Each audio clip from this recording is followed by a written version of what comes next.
What is going on, guys? This is Gene Jensen, and it is time for the fall transition. The bass start moving shallow, they start feeding really hard, and in this video I'm going to show you the lures that you might want to tie on during this time of year.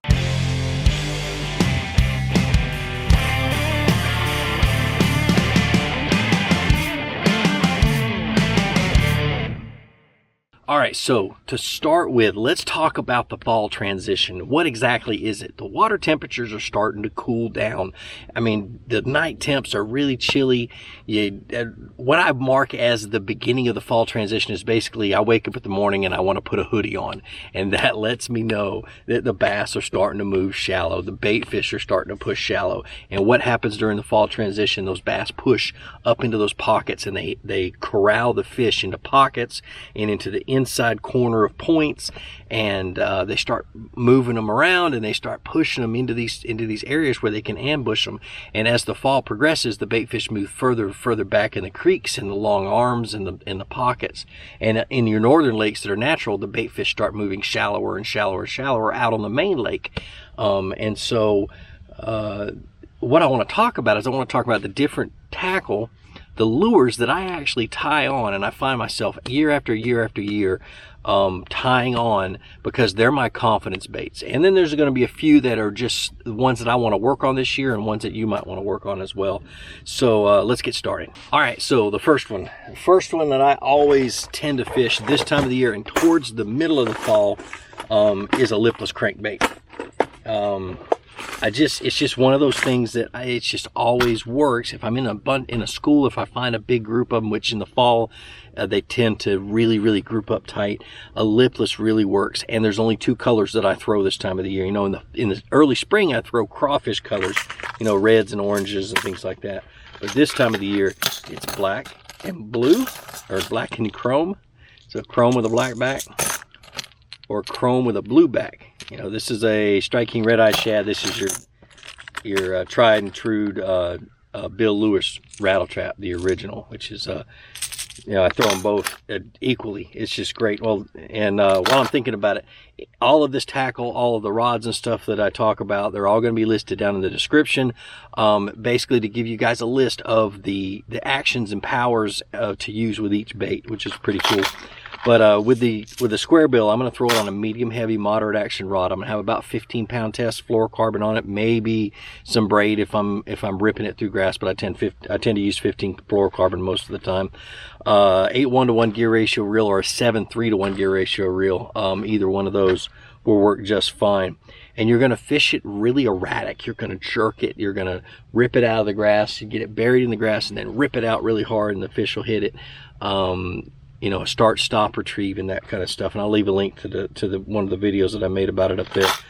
But yeah, lipless crankbait, chrome and blue back or chrome and black back, and that's about it for that. Now the next one. All right, so my next one is going to be a Squarebill, and with a Squarebill, I'm going to put it on a medium, moderate action rod, like a 6'10", 7 foot, nothing longer than 7 foot. I like a short rod because I'm usually throwing it into really tight cover and I need to have as much accuracy as I possibly can, and the shorter the rod the more accurate it is. So something like a 6'8" moderate action rod, 7:3 gear ratio reel. I don't like a high speed and I don't like a 6'3" because 6'3" is just too slow for what I do. And you're going to bang it up against as much cover as you possibly can. I mean, lay downs, sticks, and stuff like that, but keep them shad colors. And my favorites are, favorite colors are sexy shad or chartreuse sexy shad. And this one is kind of a chartreuse. No, it's not. Anyway, I don't know where my chartreuse sexy shad is. That's my other color that I like to throw a lot. And then colors, some natural colors, like this natural shad color. And you guys see the rust on it like that. Well, I just got these new boxes. These are the new Plano boxes that are made out of the plastic that prevent rust, and it's really cool. They're actually a rust inhibitor, And so those problems are over. I've changed a lot of the hooks out. I don't really have to worry too much about rust. And when you get that nasty dirty stuff on your crankbaits like that, don't throw them away. Get you some Mr. Clean Magic Eraser and rub them and clean these suckers, and that Magic Eraser takes that stuff right off, and they'll look just about brand new, except for the ones that have scratches on it from teeth marks from fish. But I like to keep, you know, like I said, I like to keep them natural colors. I like to keep them shad colors. A 1.5 is my favorite size. The 2.0, it's just too big for me. I try to fish them, and I just don't have a whole lot of confidence in them, and I don't know why. But at this time of the year, during the fall, the bait fish are the majority of the shad are fairly small, so I try to keep my crankbait small. And like I said, just bang them into all kinds of cover. So that's the Squarebill, and it is a great search bait, guys. I'm telling you, it really it finds them. It finds them when they're shallow. It finds you can, you know, all the way out to 5 to 8 feet deep. I'm gonna crank that sucker, and I'm gonna beat it up against all kinds of stuff. And when I say beat it up against stuff, don't be afraid to get this thing hung up. Throw it into laydowns like this one I've got right over here. See, I've got a laydown sitting right there. I'd throw it in around the edges, and I'd bang it off to as much stuff as I possibly can, without getting it caught into a V or something like that in the laydown. But I really would just, I mean, I've had days this time of the year where I'd be on a flat that had a bunch of like bank grass that grew up when the lake was down, and I would, every time I'd hit it with a Squarebill, hit the grass or hit a stick or hit a bush or whatever else, there was a fish on it, and literally they would try to rip the rod out of my hand, but it was because I banged it up against something is the only reason why they hit. The next one is a topwater. A spook style topwater, one that you can walk. And I typically throw them on a 7-foot medium fast action rod. Make sure you have monofilament or braid, some type of a floating line. I'll get lazy and I'll throw it on something that's got fluorocarbon, and literally I'll get 15-20 walks before it's starting to sink, because that fluorocarbon sinks and it drags it down. So you want to do that. Now, I've got a couple of favorites, and I'm going to show them to you, the ones that I tend to always have on. First one is, and I know I'm sponsored by them, but I really like this one, and I'm proud of it. It's a dual pitch 94, the smaller size. It's got a very, very loud sound, and the thing I love about it is it's simple to walk, and it walks dramatically left and right, so you can literally turn it really sharp left and right. It's got that real loud noise up in the head of it, so that's the reason why it makes more noise, is the loudest rattles up in the head, and most other baits it's in the tail. But and another thing I'll try is, like, if I'm fishing the edge of a dock, I'll throw it up against the edge of the dock, and I'll walk it sharp to the one side and then short to the other. Sharp to the long walk, short walk, long walk, short walk, and you can bend it up underneath the dock either direction, and it's really, really cool. Another one of my favorites is oh shoot, it's not in here. I'm gonna have to load it in. Is a Clear Super Spook Junior, and what I do is I put a red hook on the front, and I don't believe that the red hook, the bass see it and they think it's blood or anything like that. With a clear bait, I think that red hook gives them a target, and I fished a Clear Super Spook Junior for years and years and caught thousands of fish on it, and I'm not exaggerating, and 99.99% of those fish were caught on that front treble hook. It's really the only treble hook I ever had to change out. But it was because they were coming full speed, and the only thing they saw was the splash from the bait, because the bait was clear, and then they saw that hook as they got closer, and that was their target. But I love that one. Let me think if I can see if I can find another one that I tend to throw on. Oh, and if they're super, super shallow, like right on the bank, I like to downsize, and I'll go to like a popper. This is a Strike King popper. See if I can get it out. Just a popper that looks like a shad, and I'll work it, and I'll throw it up there, let it sit for about 5 seconds, let the ripples get out of the way, and then I'll go dunk, dunk, and just kind of pop it a little bit. Same rod, I'm still throwing it on a medium fast action rod, and I'm just waiting, and those bass blow it up. The biggest thing is make sure you wait 2 to 3 seconds after they hit to set the hook. So I get the hit, and I'm like 1, 2, 3, and I set the hook on 3. And you'll catch them most of the time. You got spotted bass in the area, they'll tend to launch that sucker up out of the water, and then it'll hit, and then you twitch it a few more times, then they hit it. But yeah, dude, it's always, because what happens in the fall is they get into these giant schools, and they start pushing these bait fish into these pockets, and they'll school up on them, and you can't beat having one of those tied on. Plus, it's a whole lot of fun. All right, so your next one is a chatterbait. Now, if you've got a lake that is got a bunch of grass in it, bank grass or whatever, I really tend to throw a chatterbait a lot. And I don't know, it's basically how it comes through the grass, but I catch a lot more fish on a chatterbait in a grassy lake than I do on like a spinnerbait or something like that. But again, I'm staying with the same pattern, shad or bait fish patterns. If you're in a lake that has no shad, throw bluegill patterns. You know, something like, let me get this out. And I put trailers on them and everything else, but something like this. You know, I think this is a Strike King, what is the new one called? Thunder Cricket. You know, these are really good shallow baits. They don't have as much thump as, say, the chatterbait, the original chatterbait, or the jackhammer, stuff like that. But still, they have their place, and they still make plenty of noise. You know, some type of a shad pattern, some type of a white and chartreuse. If you got a little bit of muddy water, throw a white and chartreuse. And then down in Florida, really, I found that green pumpkin works really good too. But typically I'm throwing any kind of shad pattern this time of the year. Just keep it shallow, keep it, you know, same thing. If you got grass, bang it up against the grass. If you don't have grass or have it very scarce grass, sparse, keep it as close to the bottom as you can. Slow roll it. The rod I'm going to throw it on, I'm throwing the same thing, a medium fast action rod or a medium heavy moderate action rod, 7 foot plus, 15 pound fluorocarbon, 7:3-to-1, 8:1-to-1 gear ratio reel, and then just, you know, and just work the bank with it. And they're either going to be really on it or not on it. It's one of those things that once you find the school, if they are on that thing, you're going to catch the snot out of it. But if you catch like one and then 20-30 casts later you don't catch another one, switch up to a Squarebill. It's one of the things I've learned. You'll catch the dumbest fish in the school to start with, and then you switch up to a Squarebill and start slow rolling that sucker, and then it's like clockwork, man. They freaking annihilate it. Because if you catch one, there's usually a good sized school in that area this time of the year. Like I said, they're starting to school up. So anyway, I kind of got a little diverted. But chatterbait, man, it's pretty much a staple for me. All right, so the next one I don't have in the boat. I don't know why I don't have it in the boat, but I just don't. It's a buzzbait. And typically this time of the year, starting about right after the fall transition, probably a couple of weeks after the transition, as they start to push back into the creeks or they get really good into those pockets, I'll grab a buzzbait and I'll literally throw it up against the bank and land it on the edge of the bank and then reel it into the water. And I like a single-bladed buzzbait. I like a white or a black one. That's it. They're the only two colors I throw. And I'll take the skirt off and I'll put either a Fat Albert grub on it, a white one or a black one matching the color, or I'll put a Zoom horny toad on it.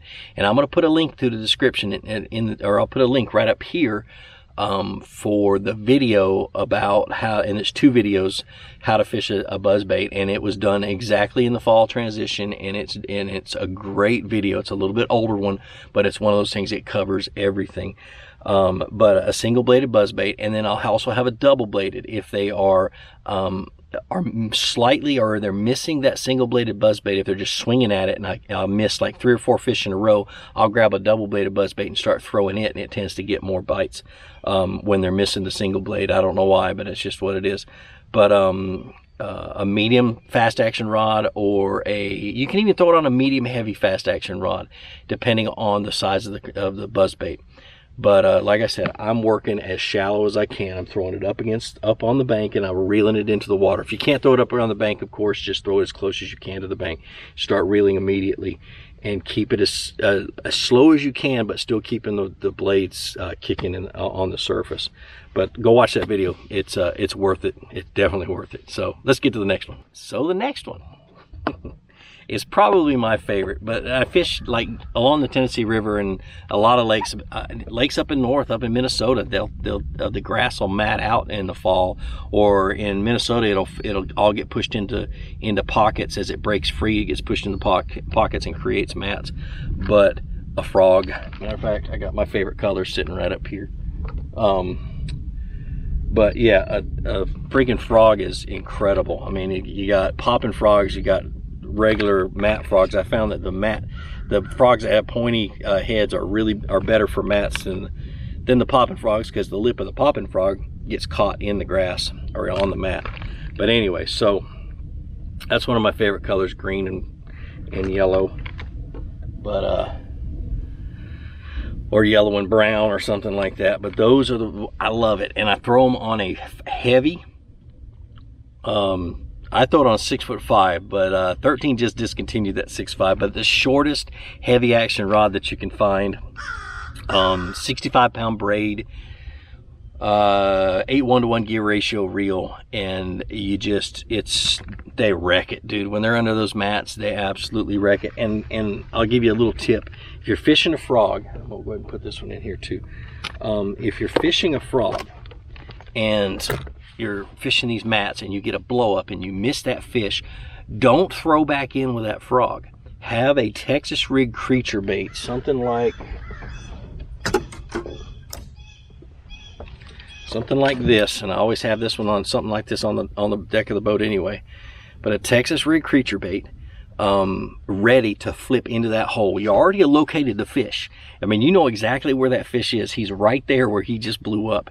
And you take and you pitch this into that hole and let it sink down. You're going to get bit. Whether you got the muscle to get him out of that hole is another thing. But I have this thing. It's this is a rage bug. It's what I flip most of the time anyway. It is a 1/2 ounce tungsten weight. It's pegged, as you can see. It's got that little peg on it. 65-pound braid. This is cigar flipping braid, specifically designed to punch grass and stuff like that. 65-pound braid, heavy, fast action rod. This is a 7'5" heavy fast action rod, 8:1 gear ratio reel, and the drag is cranked all the way down. And it's a heavy hook. This is a must-add flipping hook, but any kind of a heavy flipping hook is what I would use. Strike King makes one. What is it called? The Hack Attack hook, or anyway, it's the Greg Hagney flipping hook, but it's a big heavy one. It's even got heavier wire hook than this right here. And you're gonna get bit. So have this on the deck of the boat if you're fishing a frog.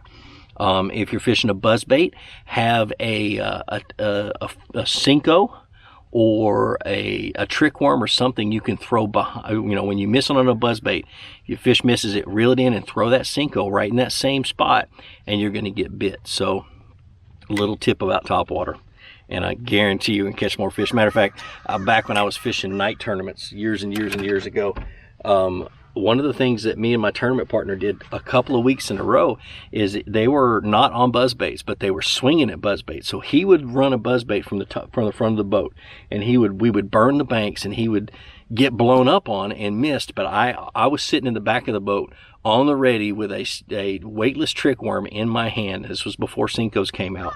Weightless trick worm, and I would throw it wacky style, throw it right up into the right exactly where he missed that fish, and I would catch the fish. And we won 2 tournaments in a row doing that, and it was fun. It was an absolute blast. But you got to have a follow-up bait. All right, so the next one is a spinnerbait. But I want a spinnerbait. Now, the shad are fairly small this time of the year, especially the ones you see them push shallow. You'll see them come out of the water, and they're really, really tiny. The bait fish are typically very small. So I'm throwing a spinnerbait with small blades. This is a number 3, I believe, blade, and I think I'll go up to 4, and that's about it. And this might be a number 4. I can't remember what size these are. But I fish something with small blades. I also like a compact spinnerbait. This is one that I picked up at a show not too long ago, but I've been fishing these a lot. No, I picked this up at a tackle store in North Georgia, but it's by the DOA bait company, and it's called the Mini Me, and I've been fishing these for 15 years at least. Just a small little compact spinnerbait. It's not the only kind of spinnerbait I throw, but but it's made for burning real fast. It's made, but specifically for these type of situations where the bait fish is really small. And I get them in a natural shad pattern, a white or a white and chartreuse. This has got a little bit of green pumpkin in it. But I throw it on a medium moderate action rod, or a medium heavy moderate action rod. 7.3 to 1 gear ratio reel, and I'm working it fairly fast through the shallows, and I'm doing an erratic action, start stop action. And this is my search bait. And once I get bit a couple, 2 or 3 times on this, I'm gonna stop and drag something or something else. But it's one of those things that I absolutely, this is probably the only time of the year I have confidence in a spinnerbait, and it is because it flat works. So, all right, let's get to the next one. All right, so up to this point,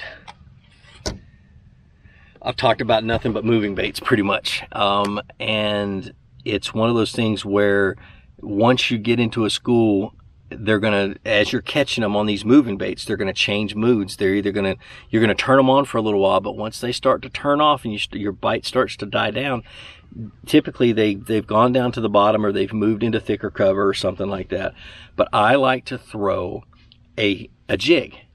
Absolute one of the best things you can do is grab a jig and drag it around that same area, and you'll catch some of the bigger ones.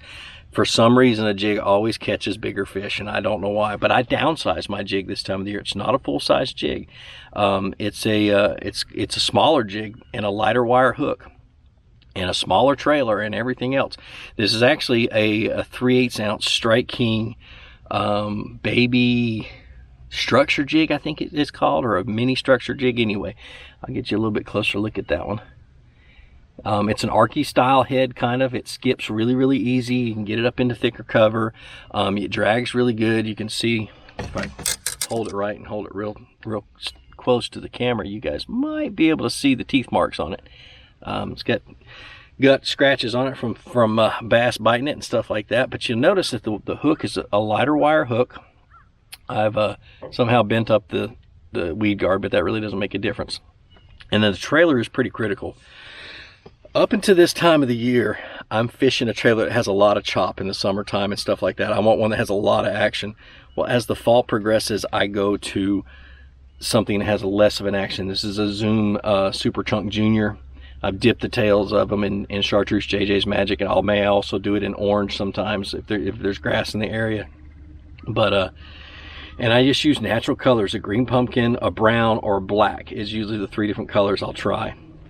But a smaller jig, I've trimmed the trail, the skirt up a little bit. I've made it look as small as I possibly can. And you'll get more bites, but you'll also get your big fish on a jig because, heck, it's a jig. I fish it on, because I'm fishing a lighter wire hook, I'm fishing it on a medium heavy rod, medium heavy, 7'2", 7'5", somewhere around there. Fast action rod. I'm using 15 or 17 pound test, and I may back down on my drag just a little bit, just so I don't bend that hook out or flex it out and lose a fish. But 8:1 gear ratio reel, and it is an absolute, I love a jig bite, man. When they're on a jig bite, I'm as giddy as a school kid, man. I am so happy. It's just a lot of fun. So a jig is a good one. And also a Texas rig, and I have that one, the one I just talked about. That one's on a heavy action rod. It's I can't remember. I told you a minute ago anyway. So all right, so last but definitely not least, I mean definitely not least, is my Ned Rig. When you get slick calm water, and when the weather just isn't right, or the bass just aren't biting, I grab a Ned Rig and it just flat catches them. I don't know why, but I keep my colors green pumpkin. I keep them kind of in contrast with the bottom, but close to the same. It's kind of hard to say, close to the same color.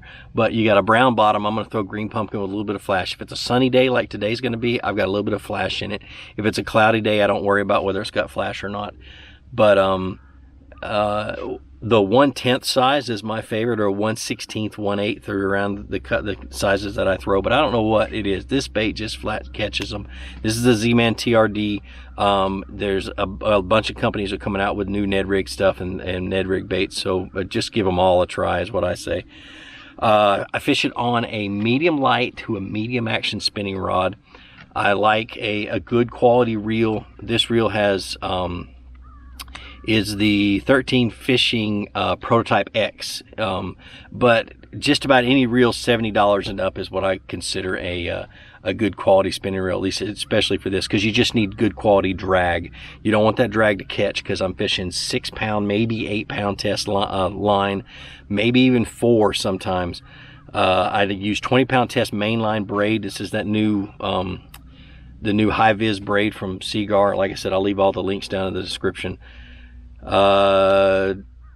trying to think of what else I need to tell you guys about it. Anyway, you just want one that's got a good drag. The other bait that I would throw on this same exact rod is an 1/8 ounce or a 1/16 ounce shaky head.